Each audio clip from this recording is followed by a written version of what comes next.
Hello, good afternoon. My name is Jean Fajadet.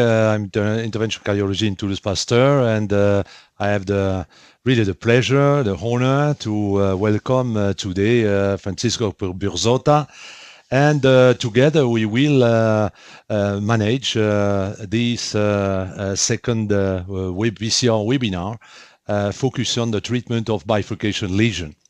We will have a live case. And this live case will be performed in one of the cath lab of our center by my partner, Bruno Farah, and really honored to welcome Jens Lassen. And together they will take care of a patient with interesting LAD diagonal bifurcation. Maybe, Francesco, we can have the first slide and move to the case presentation. So it's a problem of an LAD diagonal bifurcation lesion. Is a 73-year-old gentleman, absolutely not overweight, with a body mass index around 24. And this patient had, as a prior clinical medical history, only notion of peripheral artery disease with angioplasty of the femoral artery, both superficial femoral artery, right and left, 3 years ago. Today, the problem is this patient was absolutely asymptomatic, particularly at the time of the femoral angioplasty. And since 3-4 weeks, he developed angina during effort with some dyspnea. When you look at the clinical presentation of the patient, particularly risk factor, first, he's non-diabetic. He has hypertension, he's a former smoker, he was a heavy smoker before 2015. Since the angioplasty of the superficial femoral arteries, now we reduce. We cannot say that he stopped smoking, but he reduced smoking. The rest is absolutely normal. When you look at the laboratory investigation, nothing particular, particularly the renal function is normal. He has absolutely no inflammation syndrome. The proBNP is a little bit increased. It's close to 360 picogram per milliliter for a normal in our center around 200 picogram per milliliter. But really, it's a slight elevation. This patient was investigated 3 weeks ago with an exercise stress test. And during this stress test, he developed a Bruce 2, and we had the diffuse ST segment depression in all anterior leads. By TE, we saw that he has a normal left ventricular function, and the rest is close to normal. So this is the angiography. He has angiography more than 1 week ago, and you could see on this angiography, first of all, that before the injection, there are some calcifications. Calcification you could see on the proximal LAD, calcification behind the left coronary artery before injection. You could see calcification of the right coronary artery. When you look at the left main, it's quite normal. And we have this critical lesion at the junction proximal mid-segment, just involving the origin of the septal branch. It's a nice LAD with a good runoff. The circumflex artery is moderate atheroma without significant lesion. In the cranial view, you could see that the lesion, first the calcification, again, before injection. Second, it's like a trifurcation with a lesion which is eccentric, calcified, involving the origin of the septal branch, and the origin, and you could see on the next view, the origin of the diagonal branch.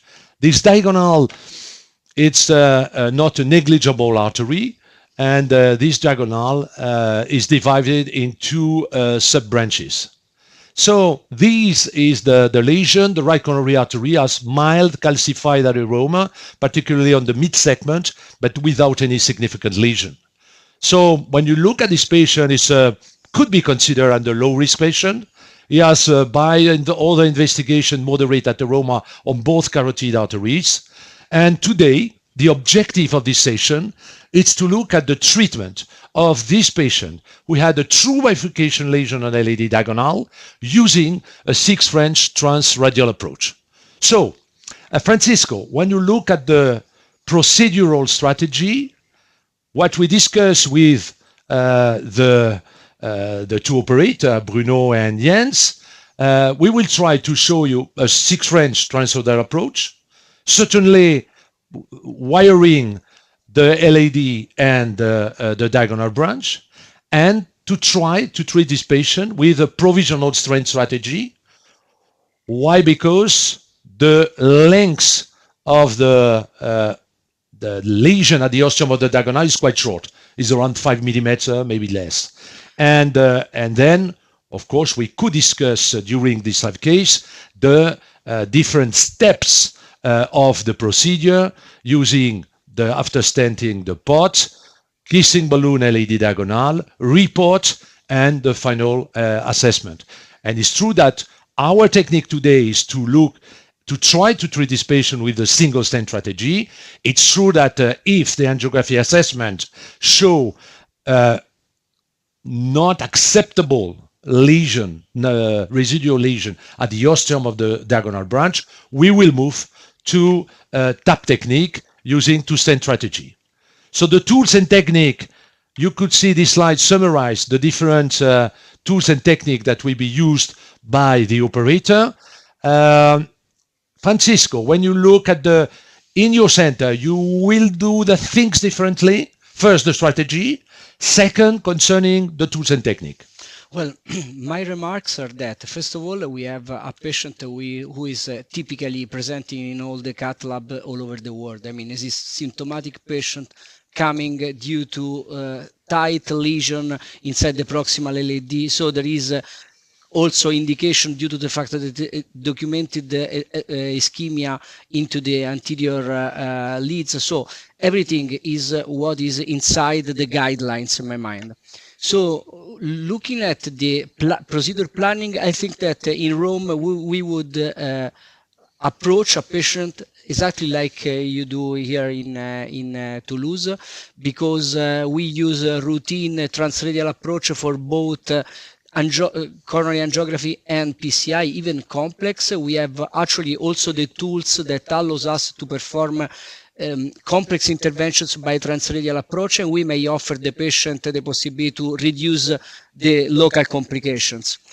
And provisional is here in these slides very well summarized how important it is to have a good plan. I mean, provisional is not just to put a single stent inside a bifurcated area of the coronary arteries. Provisional is something that is suitable with the proper sequence to allow a patient to receive the proper treatment on both the main vessel and the side branch. For sure, I mean, when you have a side branch which is more disease, when you have more important ischemia in that area as compared to the main vessel, when you have large side branches with a lot of myocardium, you should be a little bit more open to implant the second stent, and provisionally well done may allow you to have a good implantation of the second stent inside the side branch as well. So okay, so you agree with the strategy? Yes, I agree. And when you look at the different tools that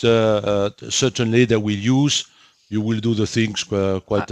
Yes, I think that all these is inside our practice. So I have to tell you that for the pre-dilation in Rome, we are using more and more non-compliant balloon. So when we see these calcific lesions, we use non-compliant balloon since the beginning in order to be 100% sure that, I mean, you have more scaffolding into the plaque instead of having dog bone effect if the lesion is calcific. And this particularly in the calcification. And so it's the reason why certainly in this particular case, it should be interesting to have a pre-dilatation before stenting. Normally, when we have a non-calcified lesion, we try to implant the stent directly without any pre-dilatation. And in this particular case, we saw the calcification. And we saw the calcification of the baseline angiography. All the vessels are calcified, but particularly this proximal and the mid-LAD. So I think that it will be better to have to achieve a pre-dilatation. Concerning the size, in this kind of lesion calcified, what we are doing with Bruno in routine is to undersize a little bit the diameter of the balloon for the pre-dilatation. In other words, we can't, in this case, select a 2.5 millimeter balloon and then take very high pressure, 20, 22 atmosphere, in order to really try to open this lesion. And then 3 millimeter stenting, then certainly a pot with a 3.5 millimeter NC balloon. And then we will see after the rewiring of the diagonal, after doing the kissing balloon, we will come back to the report, the final pot, and then we will see if the lesion is acceptable or if we need to implant a second stent. And logically, after doing this kind of stenting on LAD, we will place a stent from the LAD to diagonal using the tap technique. So, Francesco, any question concerning from our friends? So you started discussing about the issue of pre-dilation. So I see here that there is one colleague asking for the possibility to perform kissing dilation as a first step here. So to pre-dilate according to kissing. Yeah. So I think that this technique is something that might be considered when you have Medina 1-1 lesions. Yeah. However, the main concern is regarding the issue of dissections. So this is the main drawbacks. As soon as you go at aggressive way to pre-dilate, you are a little bit more concerned about the risk of the dissections. So I don't know if our colleague may comment on their plan to pre-dilate. So we mentioned the possibility to dilate the main vessel with non-compliant balloon or with semi-compliant balloon at higher pressure, and there is one colleague asking for kissing balloon dilation. Bruno. Okay, so maybe we can, first of all, I would like to thank all the team, and you have all the names of the people who are participating to this live case. And first of all, I would like to thank Jens again to join us in the Cat Lab in Toulouse. And of course, thank you for coming to try to, with me, share and all the questions coming from all our friends around Europe. So maybe, Bruno, we can move now to the Cat Lab. We have already presented the case, and maybe you can tell us exactly with what you will do with Jens to treat this patient. Thank you, Richard, for this introduction. It's probably a very good part of this PCR webinar, and I also the honor to work with Jens Lassen, Professor Jens Lassen from Denmark, who will support and guide me for. Un problème de son. You look great because you look like commentator of the World Cup football. Just show you now the image of the angiography. Maybe you can review the image of the angiography. So maybe we can have the image, please. Let's see. We can have it. Sorry. Okay. So this was one of the recorded images. This one doesn't help a lot. So this is the first view, and you can see, because this view is very important, it's some area with some cranial angulation. And what is important with this view, Jens, is to see clearly the bifurcation and exactly the ostium of the diagonal. This view, I think, is important because we can separate perfectly the diagonal ostium from the LAD, and I think it will be the perfect view to go and wire the diagonal. Yeah, I totally agree. The first thing is to get the wires in place. Yeah. And so this is an excellent view for that. We can also appreciate there is some calcification in the area, especially when the dye is not running. So of course we have to consider pre-dilatation as well. Yeah. So, and the other view, just to show you, is the view where you, oh, sorry, this one. Is the view where we can see clearly the degree of stenosis of the LAD. But this view is just to maybe illustrate the severity of the LAD lesion, but I think that clearly we will work on the previous view during the case. Just to summarize what have been said, the setup is 6 French approach. In French transfadal approach. The guiding is in fact an extra backup 375 because this patient has a quite large aorta with due to some mild aortic disease, and you can see on the last view that there is some calcification at the level of the aortic valve. Yes. So we are via transfadal approach 6 French. We have selected 2 BMW wire. Jens, if you agree. And then we are ready now to go in the LAD and to after wire the diagonal. It's the first step is now to put a wire in the LAD and the wire in the diagonal. Yeah. So Bruno, while you are starting now to place the wire in the both branches, we have with Francesco some question coming from the application, and we have the first was concerning the use of because of the calcification, the use of the rotablator in this particular case, or not. Yes, Well, of course, it's good to have the access to a rotablator, but in this particular case, I think the most convenient strategy is to wire both vessels, make the preparation of the vessel, and get an idea of how calcified it actually is. It's difficult to see from an angio, of course, but if it's circumferential, we could face a problem in cracking it, but it's not actually what we expect. But rotablator is good to have. Okay. Second question concerning another question coming from our friends is why don't you evaluate the severity of the lesion by FFR? Well, it's clearly a tight lesion on the LAD. I think that we don't need here to evaluate the LAD lesion. If we come back maybe on the other view, on this one, I don't have any doubt about the severity of the severity of the diagonal branch. So sorry, let's see.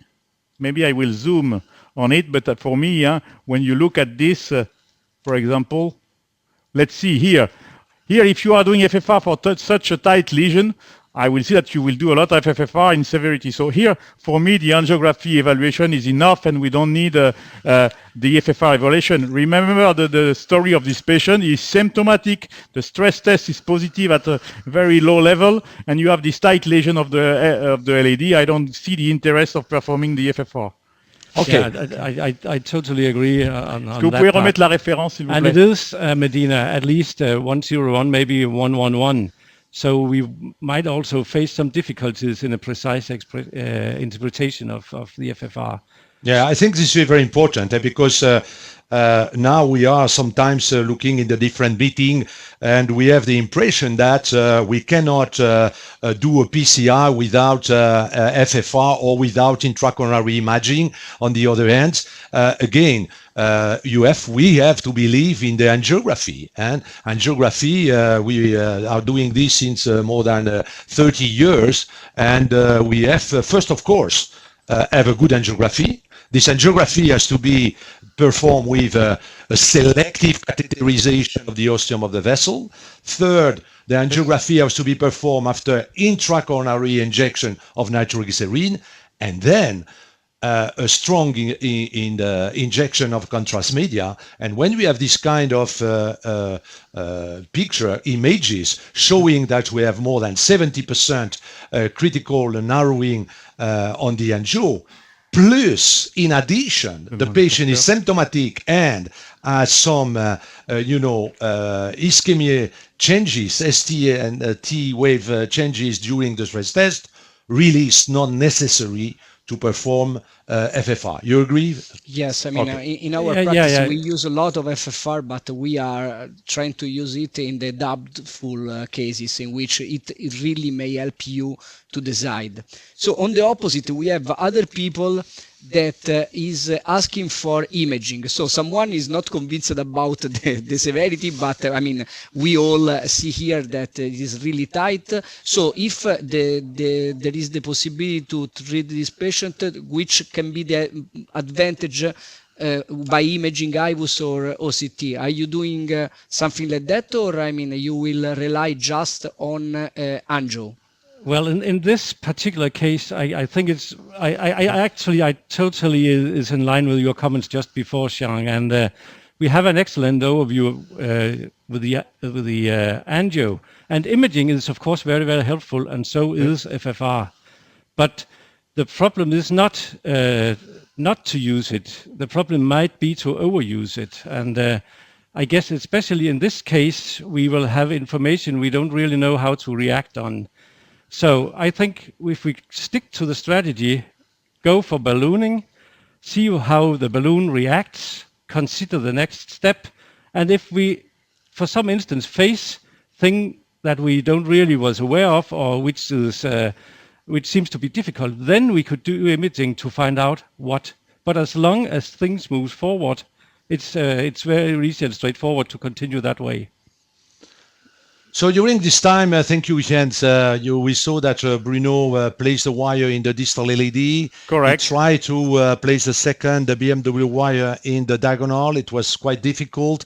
So what did you do? You reshaped the tip of the wire, or did you change the type of wire? For the moment, I just reshape. I try to reshape, doing maybe a more pronounced curve, and I try to go inside the diagonal. I go backward and I turn a little bit anti-clockwise, but you see that the problem is that I cannot move a lot because probably the severity of the lesion, this very eccentric lesion. It's really an eccentric and very tight lesion on the LED that we see on the previous view. Yeah. And so I have a lot of difficulty to turn, even turning counterclockwise or clockwise. Yeah. You see that the wire is not going toward this small branch. So I will try maybe 1 minute more. And then we can discuss to use a different type of wire. What do you think, Jens? Yeah, I totally agree on the strategy. If the wire won't go where you want it, change the shape. Yeah. That's the first step. Yeah. But you see that... the other point is, remember the baseline angiography, maybe in a little bit more LAO cranio. Yeah. You will see the angulation, and it's a really 90 degrees angle of the ostium. Yeah, that's maybe correct. Maybe you could move a little bit more LAO. It could help. I'm not sure, but... I agree. I will follow your advice. Why not? Huh? Let's see here. Maybe do a test to see if we see better now. To get the view. It's more difficult because we are the... Yeah. But this is, in my mind, a very important teaching point. The fact that you need to have very good angulation, and when you realize which is the anatomy, you should react performing the correct bend to the tip of the guide wire. I mean, the issue of the tip of the guide wire is something which is which is emphasized in the context of CTOs, but I think that is very important also in bifurcations, because it is often the solution. I mean, I am not selective with the guiding. That is also an important thing.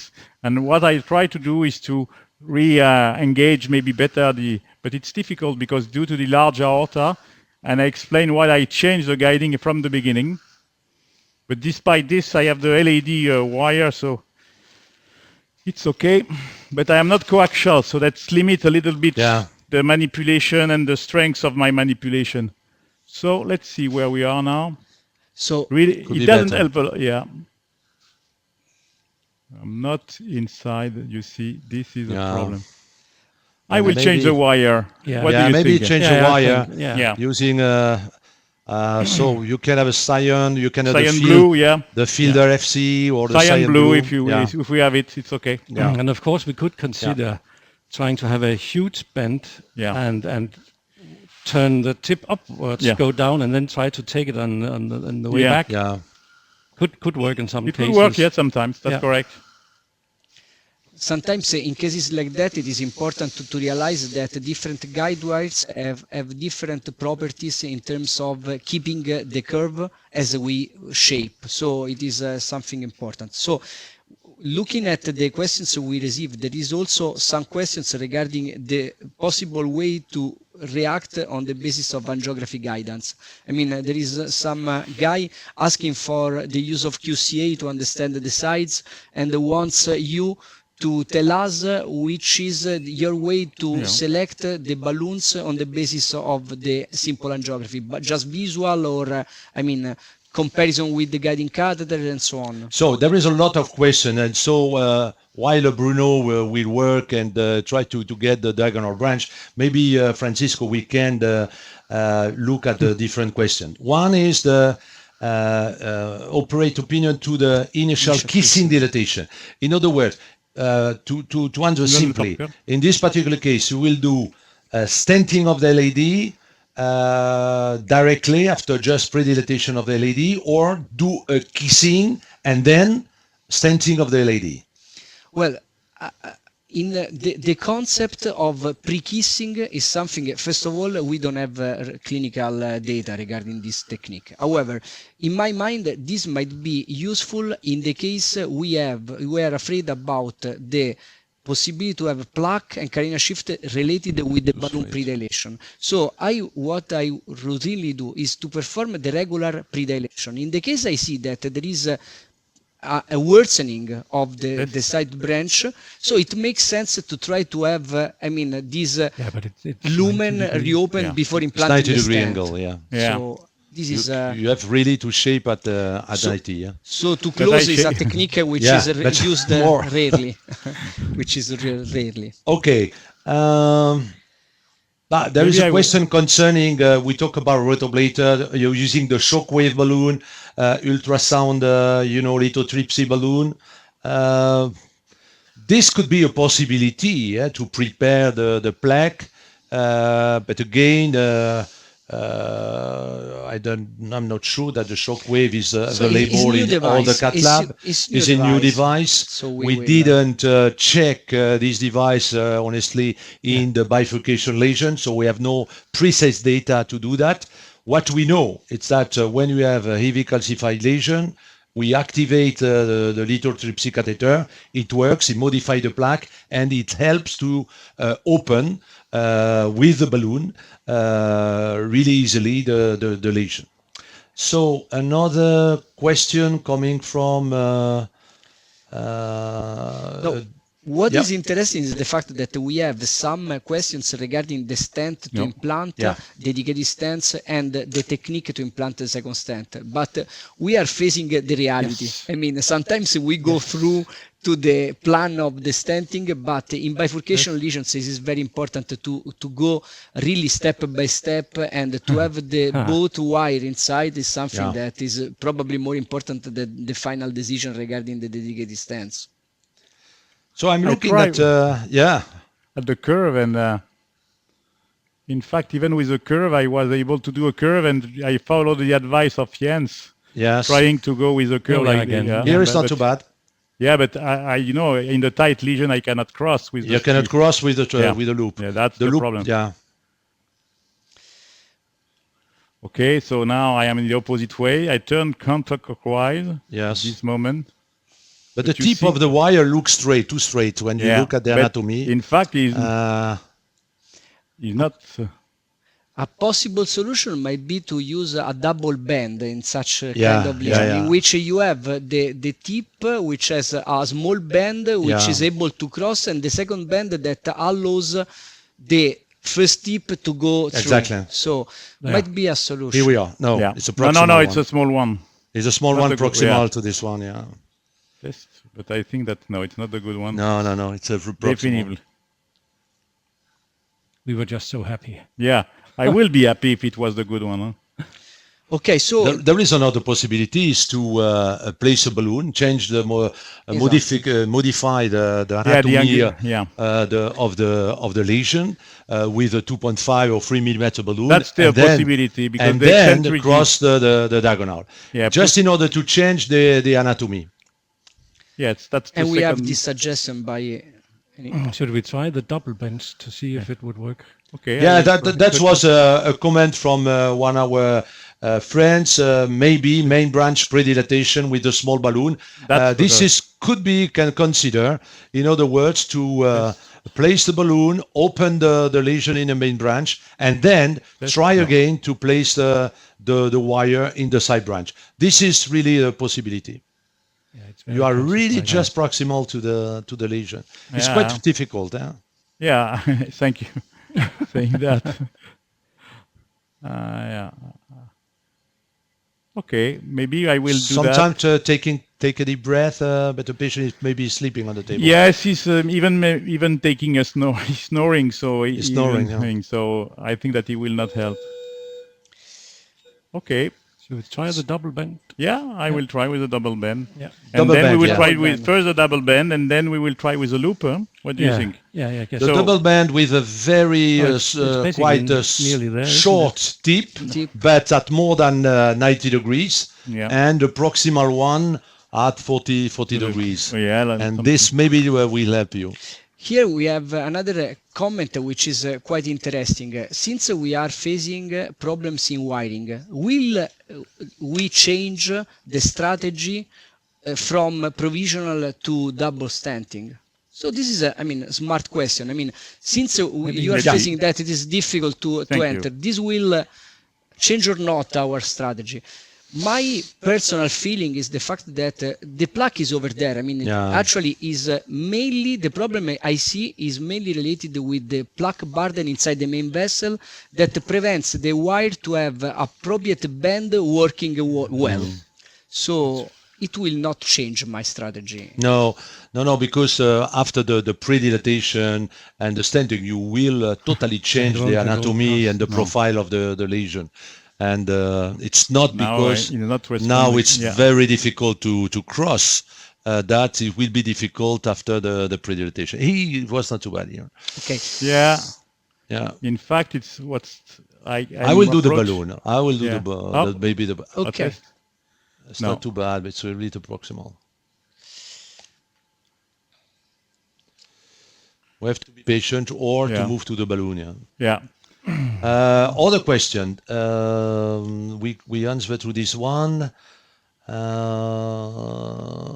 Intracoronary imaging. We talk about that. Pilot 50 or so. Yeah. The type of guide wire. So the type of the guide wire. There is a proposition to have a cyan black or the Fielder FC.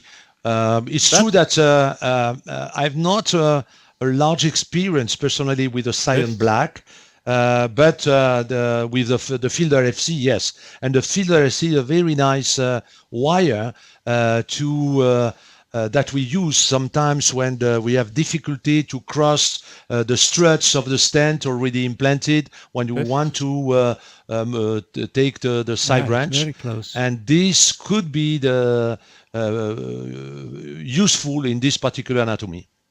Yeah. That's correct. I tried moving from distal to proximal. Yeah, distal to proximal. And turning anti-clockwise, but even doing that, because it's the standard of clockwise, Yeah. I will try maybe with an hydrophilic wire, like a Pilot 50. Maybe it could help.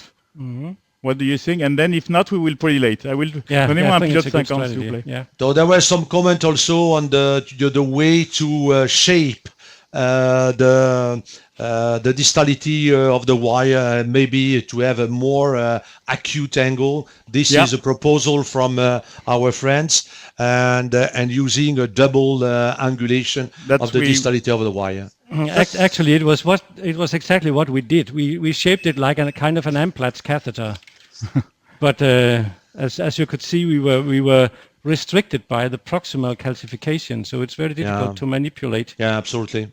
Mm-hmm. And questions, Francesco. So in this regard, we mentioned the possibility in the case of failure to wire the side branch due to the plaque burden inside the main vessel to debulk a little bit with the balloon inflation. We know that you advise to use a small balloon, since we know that there is the risk of plaque shift that may impair the side branch. So one of the suggestion by our colleague is to perform rota to this, I mean, with this purpose. So again, I mean, it's something that makes sense. I mean, if you have calcific lesion, you are unable to wire, I mean, you are in a situation in which you may, I mean, try to destroy the lesion without minimizing the side branch impairment. But it's something which is technically challenging, which is associated with specific risks. Here we are. No, And, no, because so- I'm the plaque of the calcified plaque. In fact, I have to go from distal to proximal if I want to be successful. Not proximally, because due to the plaque burden. Absolutely. So here? other suggestions coming from the audience are regarding the use of microcatheters to facilitate.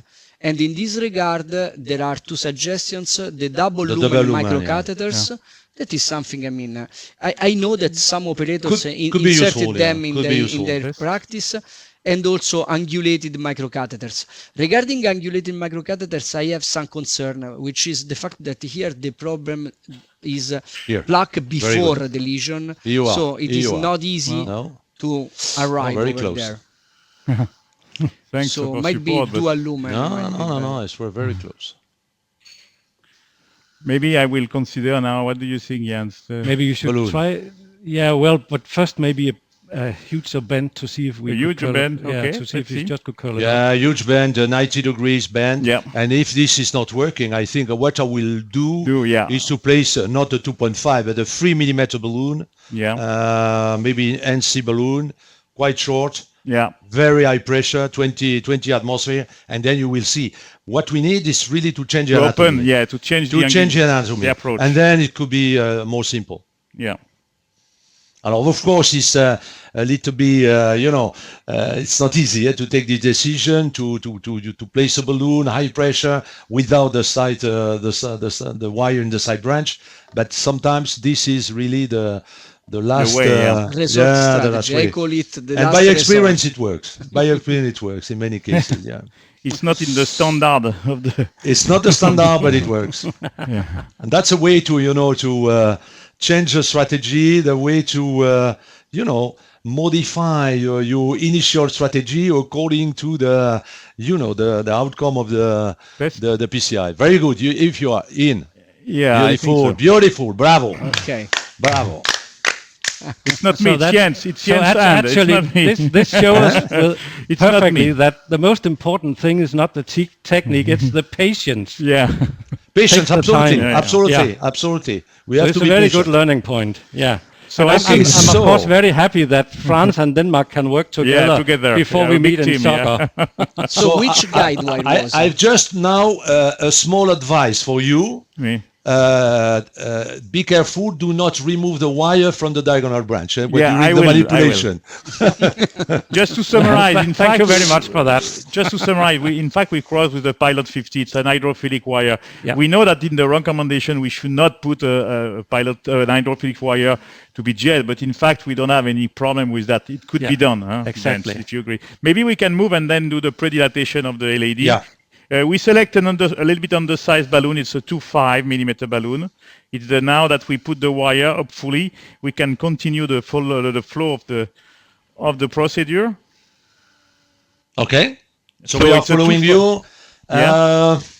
What do you have? And all the questions? It's okay? I think we fixed most of them, but just to reinforce the concept that there were a lot of discussion about the stent to be implanted, but I mean, we should first place two wires inside the bifurcation before, I mean, thinking about the final status. So there is an interesting question here, but again, we know that after balloon and stenting, the anatomy will change. But there is an interesting comment from one of our friends. It's why not to consider, because of the difficulty of this to wire the diagonal, to start by the T stenting strategy, so a double stent strategy, and by a T, better than a single provisional stent strategy, followed by, if needed, a tap technique.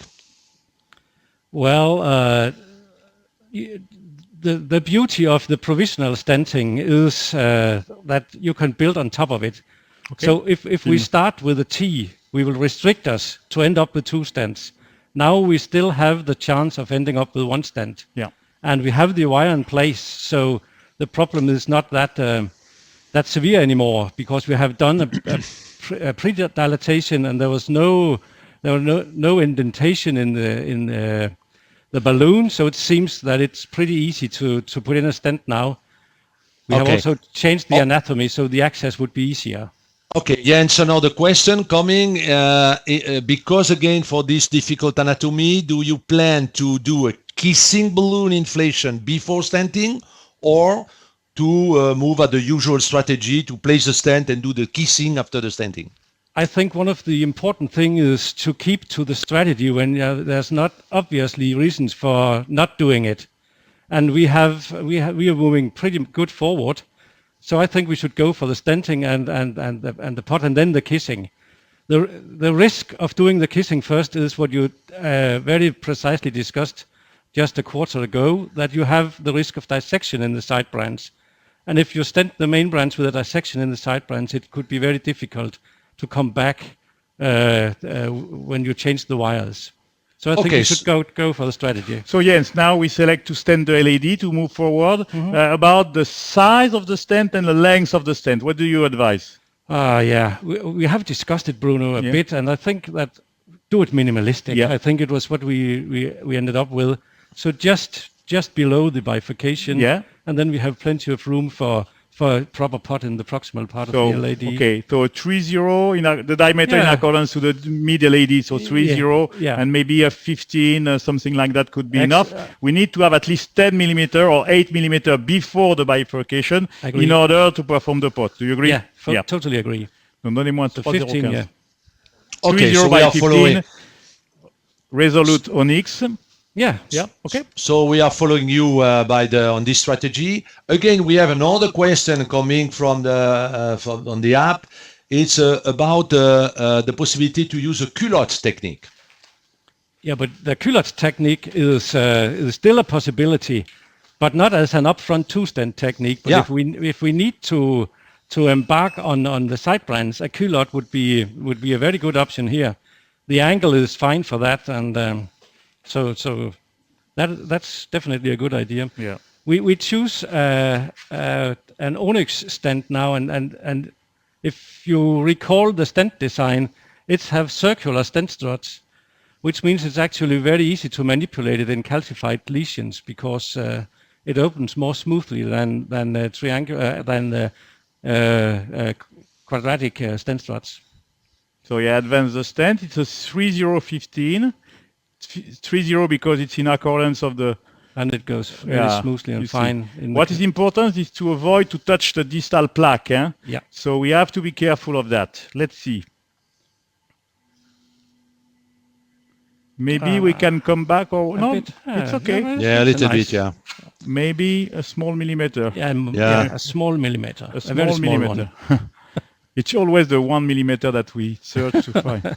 But this is a new way to count the length. A small millimeter. So it's a new value. Regarding the length, there are 2 comments. There are colleagues, that would consider to cover up to the distal lesion. We don't know. There is a trade-off between, the possibility to implant less metal in terms of thrombosis and so on, maybe and we have to the risk of having plaque progression. So what is important in my mind is that it is important to have 100% sure that you have enough space for POT and kissing in such cases proximally. Inside the distality, it's really something in which we have no final answer. We will discover during the history of the patient if it is better to have covered or not. Test. So what we could, there is another question concerning the. You remember that you delete this one, no? See how nice it was. Are you going to cover the lesion distal to the bifurcation? I think that in this particular case, because when you look at the anatomy on the baseline angiography, it's a diffuse atheroma on all the distal segment, and particularly the diameter of the distal segment is no more than 2.5 millimeter. Yes. So I think that it should be better to really what they plan to do, to select a shorter stent in order to avoid this distal plaque. If not, you will have first to select a smaller stent, longer stent, and then, of course, finish by the pot. But I think that what they have done is not too bad. In other words, not too bad. We were on the side, and you see the plaque is not fully open, and we need to post-dilate without any doubt. So we will take now a 3.5. Do you agree, Jens? Yeah, I do. You see that now we deploy the stent only at 14 atmosphere in order to limit the risk of distal dissection. We know perfectly that at 14 atmosphere with a 3.0, we have not a full apposition of the stent. So the next step now is to do the tap with a 3.5 10 millimeters balloon. Exactly. So, Francesco, and again, just Shang, if I may, just a comment on the length of the stent.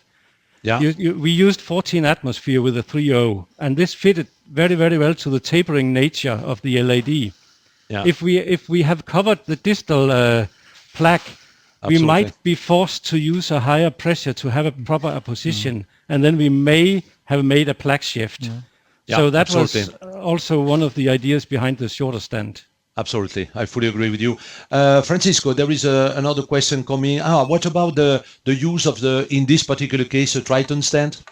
So, Triton stent has been assessed for its superiority in a trial as compared to drug-eluting stent in the fashion of provision. We have actually no final answer, but the trial was basically not superior. So we have in mind that we are offering something which is the standard of care of actually contemporary interventional cardiology. So I think it's advisable. C'est un 10. So there was a question concerning the sizing of the side branch, concerning the reference vessel diameter of the side branch. The comment from our guest is that the reference vessel diameter will be smaller than 2.5 millimeter, smaller than 2.25. I'm not sure. It's quite a large diagonal. It's around 2.5 millimeter. When you look at the size of the guiding catheter and the size of the side branch, it's around between 2.25 2.5 millimeter. Look at this diagonal. It's dividing into the branches. The area of myocardium involved by this diagonal is really significant. So I think that if we need to do something at the ostium of the diagonal in the will be to use a 2.5 millimeter balloon or 2.5 millimeter stent. It is interesting to remember the fact that we have recent data showing that also the length of the side branch is associated with is predictor of significant myocardium. So when we have situations in which we are not 100% sure about the size of the side branch due to diffuse disease, also to look at the length is something which is important, because when you have long side branches, they often supply a lot of myocardium and they are relevant. Just a question. Just a comment, because we are on the way of performing the pot, and just to discuss with Jens, where do you position exactly your balloon when you do the pot, your oversized balloon? If the angulation is right, and I believe we are, the best place for the distal marker is just the same as it touches the carina. So a little bit above. A little bit above, yeah. Okay. Because we always have to remember that there are shoulders in a balloon, so it doesn't matter. It goes a bit on the other side of the like this, for example. Yeah, I guess that. I will refilm for. Yeah. Non, c'est bon. So Francesco, we have two comments or questions like in the same with the same topic.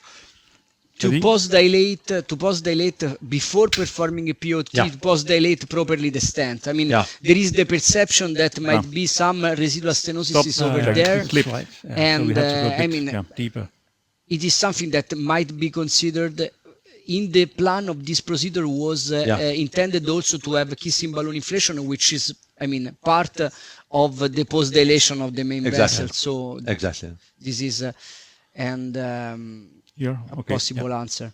But it's true that when you look at the image, angiography image, certainly we will have to place a 3 mm balloon, short, maybe very high pressure, in order to be sure that the distal 14, part 16. of the stent is correctly open. Yeah. 18. So what the size of the balloon? It's a 3.5. And we have to position a little bit more distally because it slip a little bit. In fact, maybe because there is some... we can crack it with a kissing balloon afterwards. Yeah. So. Stop. Maybe we will pull back now a little bit and go to higher pressure. Yeah. Okay, like this. So basically, you are using the 3.5 balloon intended for POT also to post-dilate a little bit. And now we can go higher. Higher, 20, 22. So there is a question concerning the distal plaque and concerning do you plan to assess the bifurcation and the distal plaque by imaging. So we will see after the placement of the stent and after the end of the procedure. So we will come back to this question. And 24. And which can you repeat which type and size of drug-eluting stent you implanted, please? Yes, it was a 3015 drug-eluting stent resolute onyx. Okay. 30 because the distal. We have to wait. And you see, we have put a non-compliant balloon, and we wait at least 1 minute before the waste on the balloon disappear. And sometimes it's a good lesson. Sometimes you have to work on the length of the inflation more than the pressure of the balloon. Stop. Absolutely, that's a great comment. When you have this kind sometimes of do not rush. You have to be patient. This was an excellent example because it was just in the end that we break the circular calcium. So the guy with the rotor blazer wasn't not that far away from what could have been a good idea. Okay. So what will be the next step now? So now we will evaluate what we have done. Look on the diagonal result, and maybe we should recross now. Yeah. Okay.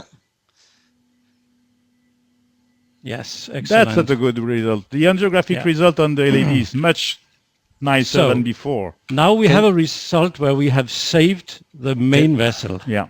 With an excellent result. And this is interesting because the angulation a little bit changed with the wire in place. Yes. And we hope that this will facilitate the new crossing with the wire. Don't you think we should wire first and then remove the other? Take another wire. I will take a third wire, I think, because it's quite complex, and I always prefer to keep my wire in the main vessel. As mentioned, Jens, and what is important, the main target is the LED lesion. Yes. The diagonal is important for sure, but the main target is the LED lesion. So I prefer to keep my wire in the main vessel and to take a third wire. Maybe it's an extra cost, I agree, but for me it's important in terms of safety. And another issue is that the beauty of POT is actually that we have a proper proximal apposition also. So it's not that easy to go behind the stent. Jens, and while Bruno is recrossing the struts, there is an interesting question coming from the audience. In other words, at present time, we have a TME free flow in the diagonal branch, and you have no carena shift in the diagonal. Can you avoid to recross the stent? That's a question coming from the audience. Yeah, well, yes, but it's a very, very good question, and it's not easy to answer because it comes back to, well, personal attitude and feelings. If we remember the Nordic bifurcation study 3, to kiss or not to kiss, it seems safe, but we also have to remember it was in side branches with a diameter of maximum 4. Most of them were 2.25. So it could be argued that it was not totally significant side branches. So in this situation, it might be doable to stop the procedure now. We have saved the main vessel, and if the patient still have angina, we could come back to finalize the procedure. Or we could do as we used to, rewire and go for the kissing. But there's no clear answers. So there is also another question regarding the fact that you are doing the recrossing, having the jailed wire maintained in place. Yeah. And you maintain it also during the further post-dilation. So these are the two questions. Can you comment on this? Is this your routine practice? Is something that you do? Well, normally in my own practice, I always jail the wire and do the pot afterwards. Because if I need to go back and I have a dissection in the side branch, I can always go behind the stent struts with a small balloon and save the side branch. But if it's a minor side branch and I have two wires, I basically will redraw the wire before an aggressive pot. But basically, this is the way we do it in our practice as well. But it's very, very seldom that you really have problem in removing the wire. So there is another question, again, the necessity, asking for the necessity to do the kissing balloon or not. And the question is, if you have a very good pot, it could make you a good side branch access. Is it necessary to do the kissing balloon or not? That's a question. Yeah, to answer a little bit to your question, first, to comment to the case, we do the pot, and I think that now I could cross very easily, I would say more easily in the diagonal branch, even to be clear, I use here a BMW wire, and you see that I try a little bit, yes, I work a little bit, but it was much easier, much more easier than before. Yeah. So I think that we will now to the step where we will do something on the ostium of the diagonal. So the next step is now to go with a balloon and try to open a little bit the ostium of the diagonal. Yes. So coming back, question concerning the different Jens. You can, while Bruno is working, maybe Jens, you can has to answer to this question. What the difference between in this now at that time of the procedure between kissing balloon or pot side pot? Yeah, well, pot side pot actually again is doable, but pot side pot is actually the reason behind comes out of bench testing and the change geography in the stent when you do the side branch only, and we all know that we lift the stent away from the opposite wall, so we have to correct it. In this case, both could be doable, but I personally, and I know because Bruno and I have discussed it, that we would like to do a kiss because we have a side branch which seems to be significant, and we would like to have the flow divider placed in the middle to avoid too much risk of restenosis in the long run. But of course it's a bit nerdish, but there is yet another issue. It was very difficult to crack the indentation in the proximal part, and doing the kissing we will impact the proximal part of the LAD a bit more, just to correct even more the calcified area. So I think kissing would be very good in this specific lesion. So I was unable to cross with a 2.5 millimeter balloon, so I will tweak another one. It's maybe not surprising because it's also a calcified lesion, so probably the angulation also is an issue here to cross. So I think that the next step is to try with a smaller balloon. Do you agree, Jens? Yeah, totally. So at this stage we have the question regarding the balloon, if it was easily going or not. So we face the final failure in recrossing with the balloon. You decided to use a balloon which is a little bit smaller. Are there other way to solve this problem in your practice? Of course, we could try to rewire in another cell, but basically. So I think that this is sometimes important because if you are not, reasonably confident to be into the distality of the cells, sometimes just by rewiring you are able to go through the side branch. In this case, I think that there is also the plaque. So we should, you should have in mind which is, I mean, the problem you are facing. So if there is plaque, clearly, I mean, to rewire it doesn't make sense. We have just the nose of the balloon. Sometimes you can just a small inflation and then deflate and push at this moment. Do you think it could work? I think we should try it at least. Otherwise, we have unpacked the balloon. Yeah, this is interesting. It's the technique that you push the balloon in the same time you inflate it, and when you deflate, you continue to push, and sometimes you cross. Sometimes you cross easily. It's not working. No, it's not the case, but sometimes. Sometimes. No, not all the time. Okay, let's see here. Okay, we'll retry. We are just the nose inside, huh? Yeah. What you can do is to take a 1.5 and maybe. Oh, there. Yeah. You basically was pretty close there. Yeah. Maybe a 1.5 should be better, huh? Yeah. Sorry, it should. That is also the problem of the guiding catheter. If you have not an optimal hopefully we change for a 375, but there is one colleague who is, willing to hear by you if the fact that you had this problem will force you to consider to change your strategy and accept this result. Oh yeah. Of course, but it's never too late to give in. Yeah. Okay. Sorry. There is one other guy that asks for other tips and tricks to enter side branch with a balloon. I mean, you mentioned the fact that when it starts entering, you push.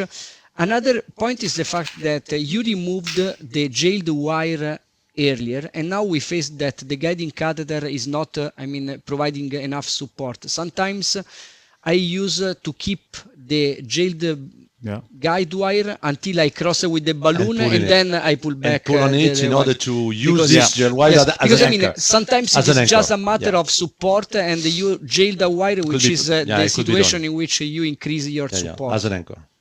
As an anchor. That's a good point, huh? Something that we are not doing very frequently, Jens, but sometimes it's... But it's an excellent idea, actually, but a bit too late. Oh, there we are. Yeah, I think that we cross, or? Yeah. You cross it. Yeah. Okay, the wire. Yeah. There's another thing that the small balloon have a more tapered tip, so it might be more easy for it to engage the ostium. There are two other questions or comments asking for re-POT opportunity, but you anticipated since the beginning that it is part of your practice. So we expect if you will be able to respect your plan to perform a re-POT. Yes.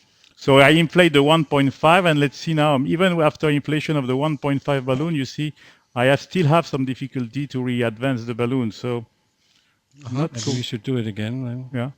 There is another suggestion from our colleagues, the audience, is for you, which is to remember that you have hydrophilic wire, and you should keep... No, it's a BMW wire. Okay, now it's a BMW. So we didn't mention it because during the hydrophilic wire was the first wire, but now you are with a it's BMW. On the BM now, So it is important because your tip was not fully controlled, and this is something that with hydrophilic wires might be for sure more dangerous. So this is important advice. I fully agree. When I have a hydrophilic wire, you should always follow your tip of the wire. Stop. Let's see. It's crossing now. Yeah. With some difficulty, but it's crossing. Let's try now with a 2-0. Maybe we will do a step-by-step. Sorry. Yeah, absolutely. But it's difficult. No problem. Very interesting. And we know that it was calcified. Anatomically, it was a very difficult lesion. And it's really interesting to follow you all these different steps. And concerning, it's true that the hydrophilic wire is really important to when you are manipulating a hydrophilic wire, or sometimes when you have two hydrophilic wires to manipulate all the time, we have to keep one eye on the distality of the wire in order to avoid a distal dissection. Or if you have the chance to have a small loop as here in the LAD and the diagonal, but this is with the BMW wires. But if you have a small loop like that, it's safe. But all the time, have a look on the distality and never collimate in order to see well the lesion, but forgetting totally the distality. So, other question or comment? Francisco, So they are coming back to the sides of the side branch Yes. and its possible relevance. Yeah. So this is, I mean, there is discussion about the interpretation. It is Okay. 2.25 and 2.5 here. But I mean, But we should have no final rules for this. I mean, I experienced patients in which the loss of a small branches was really painful. It was associated with a lot of CK-MB release. So relevant is no relevant side branch is no unique definition issue, and we should judge according to the case by case experience. Fully agree. Okay. I will do another one now here. Okay, Yeah. just here. Another question was related with the selection of the stent. So if we select a thinner or thicker drug-eluting bring the other stent, balloon down if now? it Yeah. may Now? influence Yeah. the flow Stop. of our intervention. Maybe you're right. Yeah. I don't know if We know what we there got. is no final answer on that. 3-0. The problem is that it's always a 3-0 trade-off. If cancel. you have thinner struts stent, you will have less scaffolding property in calcific lesions, might be an issue. For sure, to have less metal, especially if Absolutely. you do not perform the final kissing, will have more flow inside the side branch. So. Just to explain what we are now doing, because we will change a little bit what we think. We will now move directly with the kissing due to all the difficulty that we get, Yeah. and do it the kissing with the 3-0 in the LAD. And I know that the 2-0 is a little bit undersized, but I think that we can maybe accept here to do it with a 2-0 at high pressure. Yes, and especially since our strategy is to keep the carina placement intact, and we are able to push it back to where we want it with a 2-0 balloon, and then make sure that we have a proper dilatation in the main branch. The targets remain the Exactly, LAD. yeah. So now the goal is to reshape the carina, reshape the main stent in order to have a good result on the main vessel. There is a question, Jens and Bruno, concerning the type of balloons that you used to open the diagonal branch. It was a semi-compliant balloon here. Due to it's not a non-compliant balloon. So it's a semi-compliant balloon, okay? This is the LED. Okay. Inflate the diagonal. And this is another question coming just at a few seconds ago concerning the use of NC balloon during the kissing balloon. Is it mandatory to use 2 NC balloon when you are doing a kissing balloon? Well, it's actually we Don't say yes, because it will be very difficult to have a non-compliant in the diagonal. I know. I was just actually trying to say that it is what we advocate, and the reason for advocating non-compliant balloon is actually if you are forced to put in a higher pressure, you will have an impact from both balloons. So you might have an oversize of the side branch. But in this particular case, it wasn't really the problem because we have a bit underside side branch balloon. The problem with the side branch is that it's not stented here. So of course we have a better protection of the main branch because it's stent covered. Okay, let's make a shot. Thomas, please. Yeah, we have it in that section. Yeah. Mm-hmm. So now we have to discuss if we should leave it or if we should go further on with the T.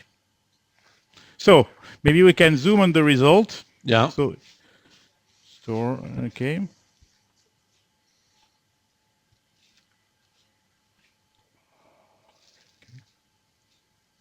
There is clearly like a dissection at the ostium of the diagonal. So normally we do our best is now to put a short stent on the ostium of the diagonal. What do you think, Jens? What's it? Well, I think we do have 2 options because we have TIMI grade 3. Yeah. And it is a type 1 dissection, but of course it's risky to leave it. So I think my feeling is that we should basically stent it, because we choose the provisional way, the strategy, to see if we could avoid using 2 stents. But obviously it was a severely calcified lesion, and there was more disease in the ostium that we considered. Yeah.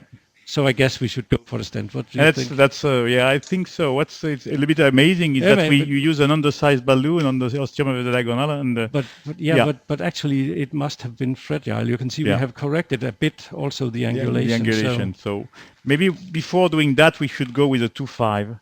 Yeah, we balloon. could do that to see if we cover it. Yeah. Maybe first we go with a 2.5 to see if the 2.5 is crossing, because I have a lot of difficulty to go in the diagonal even with a 2.0. I agree. Yeah. Agree. Maybe before advancing a stent, we should first be sure that we can advance a 2.5. And it's for free. Yeah. It's I for think free that to do it. Yeah. I think it's a good comment from good advice from Bruno. It's to in this particular case go to the 2.5 balloon, open it at 2.5, and maybe select a 2.25 stent in order to have a lowest crossing profile. So when we go for double stenting strategy, it is always important to be 100% sure about the expansion at the side branch ostium. Here we have calcific lesion which has not been deeply pre-dilated. So before implanting the stent is for sure. And there is a comment from the audience: might this balloon inflation fix all the result? I think that it is a good advice. After the pre-dilation, we may recheck if the dissection is sealed and decide to implant or not a stent. Yeah. But to go directly with a stent with undulated. You cross. I think you cross really easily now. Yeah. Much easily than before. Maybe because if you have the dissection, we crack the plaque. Maybe. I guess so. Yes. So if we just let's see where we are. I think it's correct. Huh? Yeah. Okay. Play the balloon here at high pressure. Yeah. Now the goal is really to open. See if there is any waste. I think it's open. 10, 12. Yeah, very good. Indentation. No indentation. I think that I'm more confident than before. Much more. But I think you're right, Bruno, that we cracked the calcium, and that was the reason for the dissection. Stop. Okay. So what Let's see. What do you be the size, the selection of the size of the stent now and the length of the stent? Can you put it in neutral? As we were discussing before, this is not so little a side branch, so I think a 2.5 stent would be good, and then we can bring it up. Yeah. I think that there is disease, actually, if you look in the original angiogram, a bit longer than the ostium, so we should go for 12 or I guess 13, 12 would be nice. There is also a suggestion to acquire another view before implanting the stent in order to see, in another incidence the that's a good point. Yeah.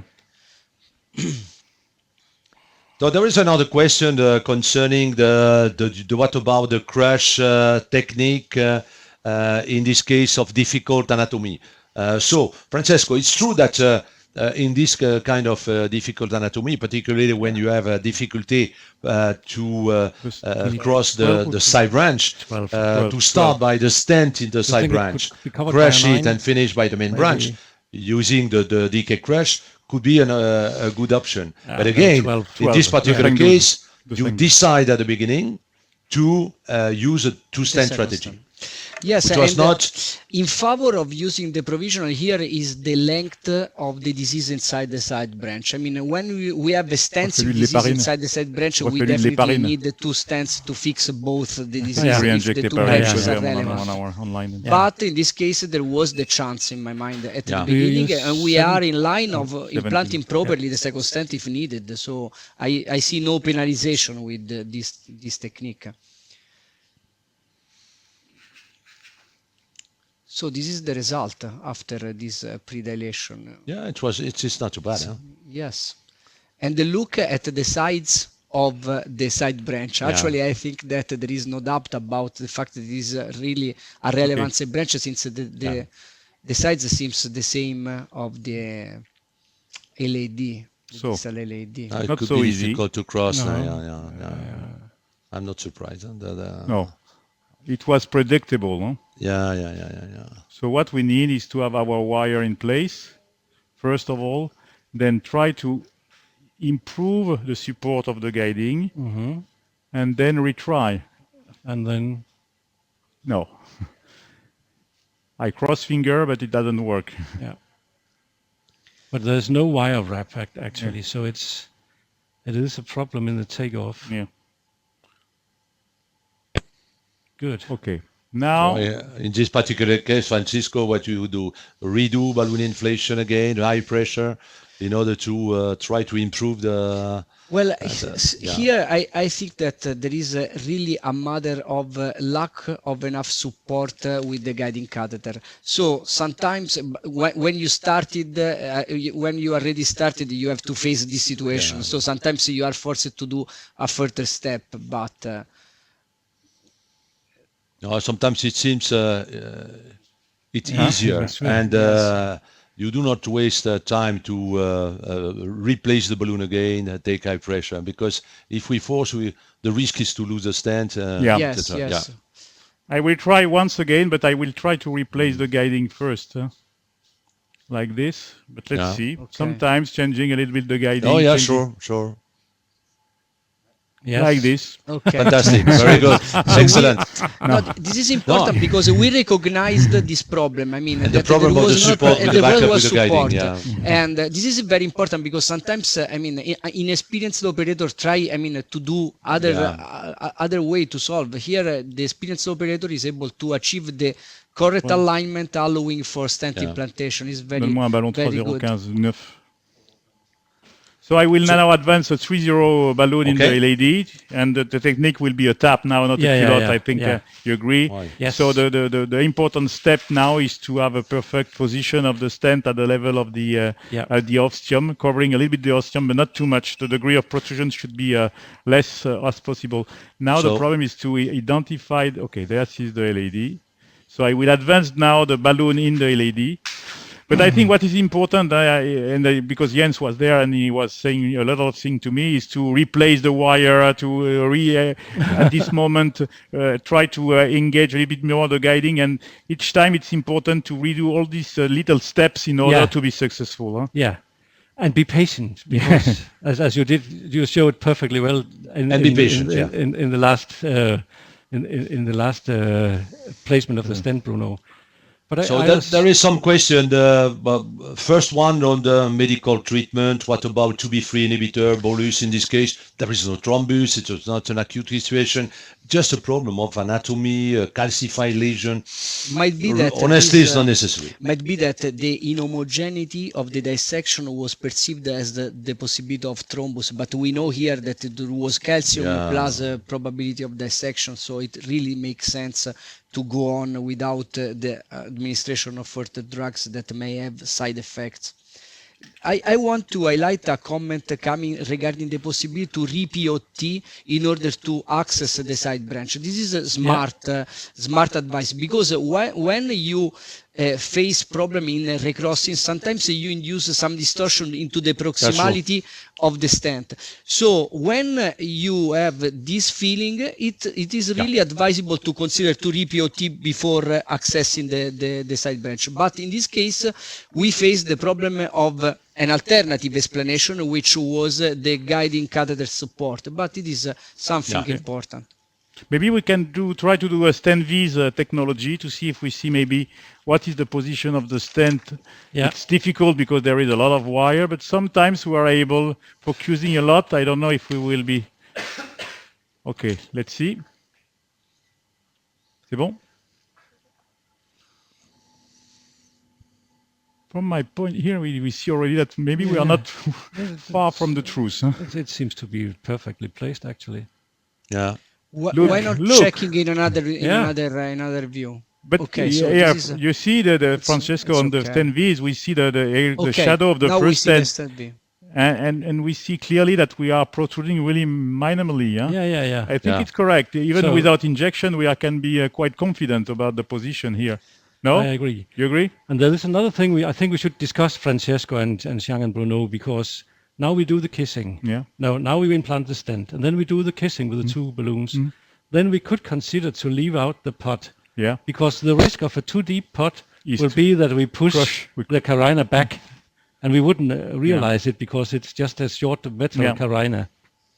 Okay, let's now reopen, deploy the stent. Okay, this is the stent. Huh? So I will open the stent at 10, no more, in order to avoid any distal dissection. Yeah. I stop at 10. I will pull back a little bit my balloon inside, okay, like this. Yes. And now I will go at very high pressure in order to fully deploy the ostium of the stent, like this. So first inflation, nominal pressure, pull back few millimeter, then go to full expansion of the stent. And now we are ready to do the kissing. Okay? Yes. So it was very 10 beautiful. on both. Yes. Ready, 12. Very nicely. Okay, stop. And we covered exactly to the top of the stent. Yeah. So I believe that we have basically done the job. I hope so. Yeah, of course we can have a dissection, but God forbid it. Let's see now what's the result. Don't lose the wire, but it's now it's stented, so normally it should be a little bit easier. Okay, I got some difficulty, so maybe leave it here. Okay. One by one. Okay. Sorry for that. Okay. Okay. Home safe. Okay. Let's see now what's the result.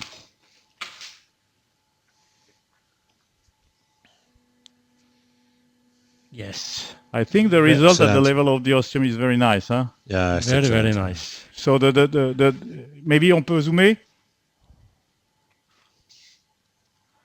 I think the result is for me good. The only question that we can address is the one that we already discussed: is do we need to come back to do a final pot at the proximal pot? And my feeling is definitely no. No. So as you're an expert, I will follow your advice. I will inject some nitrates and then maybe finish the case. Okay. Yeah, very, very Since nice. there was a lot of discussion regarding the RPOT in the website, I would like to reinforce the concept that you had in mind to perform a RPOT on top of the provisional, and you decided to change after having performed the TAP for a specific reason, which is the presence of a neocarina due to the TAP and the short balloon, the short segment before. So, I mean, for the people that is not, confident with the TAP and doesn't understand well, when you perform a TAP, which has been fantastically performed by the operators, you have a small neocarina which you are not able to be 100% sure where it goes. We know that it might be up to 3 or 4 millimeters sometimes. So it is really advisable not to end up with a POT with a balloon which enters the area of the neocarina, because you will jeopardize the position of this neocarina. So this is why the operators decided to change. So, sorry, I will come back to your final angio, because the patient snore, and so the guiding and we didn't have the wires to anchor it. Yeah, sorry for that. Yeah, but Francesco, you're totally right. It was actually the reason for not doing it. So it would be such a pity to bring back the carina and close and put cell across the side branch when we have forced to open it. I think that to discuss about the final pot, what is important is to be sure that when you put two stents, you will not touch, especially when you do a tap, you are not touching the tap zone, because if so, you can crush the stent on the diagonal branch doing that. Yeah, that's an important, very important comment. It's true you have to really to be sure of the position. To be sure that the distal marker of the balloon, if you do the pot, the final pot, has to be really proximal to the tap zone. If not, you will transform the tap in a crash. And the clinical And this data will be we a pity. have are in favor of the usefulness of final kissing when we put two stents. Regarding the clinical impact of re-POT, we have no data, so we should not be forced. No, but There is a question Francesco, coming from our friends. Could you check the result in the two orthogonal views? Yeah. I suppose you will plan to I will do it. do. And this is really the rule. At the end of a procedure, check at least in two, sometimes in three views, to be sure that all the result is correct in the different in the different views. An alternative way might be to perform imaging, since we skip the fact that a lot of people asked for imaging at the different stages of these procedures. We should remember that also, in the case of DABT, there is the possibility for people that use a lot of imaging catheters to check by imaging. You could have the possibility maybe to an LAO epicranial or epicranial, a little bit more, LAO that you have used for the PCI in order to see really the bifurcation. Placing the LED quite vertical and the diagonal a little bit more horizontal. Like this. Like that, yeah. Yeah. Just a comment on the imaging, since you mentioned it, Francesco. You're right that we do not have much evidence of the POT when you do a tap, but those who are doing imaging guided PCI knows that sometimes they find out that they really crossed after the tap, so it's very visible with OCT, for instance. Okay, so Jens, I think that it's time to conclude because it's a little bit over time, like in football World Cup. Yeah. So it was a quite interesting case, a difficult bifurcation LED diagonal lesion with first the problem of wiring of the side branch, and it take a long time. Yep. Then we try to do a provisional strategy. We see that after rewiring the stent, we have some difficulty to recross. And once again, it was due, I think, to the anatomy and the degree of calcification of the lesion. Finally, we were able to do the kissing inflation. Despite the kissing, the result was not optimal. So we moved to the next step. Exactly. Then we do the tap technique. It's the easiest technique when we do provisional stenting. When we fail to have a good result on the side branch, is to do the tap technique. And then we finish with a kissing inflation, which is mandatory when we use two stent strategy. We didn't do a final pot because here we don't feel confident to do it, and we do not use also imaging because we feel that the angiographic result was very nice. Exactly. And it was really a pleasure to have you with us. It's part of the success of this case. But Bruno, you did an excellent job, and I think when we planned this procedure, we think this would be an excellent teaching case for provisional stenting. Yeah. But actually, it was an excellent case for doing PCIs because it shows that you face problems, you find alternative ways of engaging them, and finally we ended up with a very, very nice result. So again, it underlines the beauty of start out provisional because you can control the procedure all the way, even if you end with two stents. Thank you, Jens. Thank you, Bruno. Okay, thank you, Bruno. Thank you, Jens. I think it's time to close. It was a really interesting case because what Bruno and Jens said to recap this case. It was really technical. There was a lot of difficulty technically.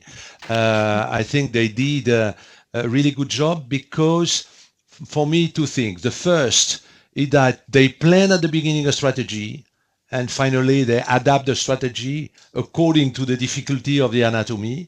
And so the first comment is you have to avoid to be dogmatic, to say that one stent is better than two. This is really not the problem. We'll try in this particular case because anatomically the ostium, the length of the ostium of the lesion of the diagonal was quite short. Could believe that a single stent strategy could do the job safely, efficiently. And we showed that it was really difficult first to wire the first time because those this calcified lesion, eccentric and very difficult to cross. Second, after doing the kissing balloon, there was definitely a dissection at the ostium of the diagonal branch, and it's true that it was not a small diagonal. It was a 2.5 millimeter vessel giving 2 branches in distality with a amount of myocardium which was really important. And in this particular case, we have to move from one stent strategy to two stent strategy. Why? Because the goal is to provide to the patient the best way of the revascularization. And the easy way was to do the tap technique, and this was really well done. There was a lot of questions. We hope that with Francesco, we try to answer to all the questions. Thank you for the nice comment. But these comments are really directly sent to the 2 operators. It was a great procedure. Again, these sessions are not finished. It's a 4-module learning session. The next time will be 4th of October. It should be the module number 3. We will talk about the 2-stent strategy. In other words, we will define a 2-stent strategy for a particular patient according to the anatomy. And the 4th and final module will be 15 of November. And 15th of November, it should be the last module. And we will talk about the problem of left main angioplasty, and particularly distal left main angioplasty. Final word, Francesco.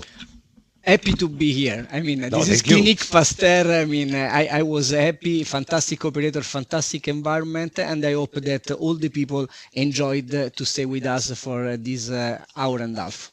Thank you very much. Thank you for coming. It was a pleasure, really a pleasure to share all this moment and all these questions with you. Really, thank you. Great honor for us to have you. Thank you. Bye-bye. Have a nice end of day, a nice evening, and we hope that this procedure, this session was useful for you. We hope that you have learned a lot of tips and tricks, but mainly the most important was to be, adaptative strategy when you are planning treating bifurcation lesion. And this was an excellent case to prove that at the first time we select a single stent strategy to move according to the difficulty of the procedure to double stent strategy. So thank you, the operator. Thank you, everybody. Nice evening, and see you next time. Bye-bye. Thank you, Medtronic.